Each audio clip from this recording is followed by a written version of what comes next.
ဝဆိုတာစိတ်မှရင်တော့အနာကျင်တတ်တာမှာပေါ့စိတ်ပြိုရင်ငိုရမယ်စိတ်မနိုင်ရင်ဘဝရိုက်မယ်စိတ်ခိုင်မှဘာမဆိုရင်ဆိုင်နိုင်မယ်လိုချင်တာတွေတဲက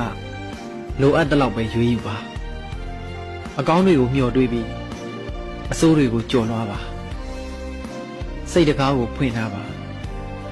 မေတ္တာတရားကိုယုံကြည်ပါစုပ်ထားတဲ့လက်နဲ့ဘာမှယူလို့မရတယ်လို့ငုံပြီးလမ်းလျှောက်နေတဲ့သူဟာလည်းရှေ့ကအရာတွေကိုဘာမှမြင်ရမှာမဟုတ်ပါဘူး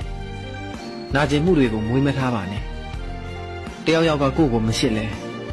ကိုယ့်ကိုရှစ်တဲ့သူတွေအများကြီးရှိပါသေးတယ်လူတိုင်းစီကတော့အစစ်အမှန်ကိုရနိုင်မှာမဟုတ်ပါဘူးဒါပေမဲ့ကိုယ့်စီကတော့အစစ်အမှန်တွေပဲပေးလိုက်ပါဘဝဆိုတာစိတ်ကူးရင်ရတဲ့အရာမဟုတ်ပါဘူးလက်တွေ့ရင်ဆိုင်ရတဲ့အရာပါ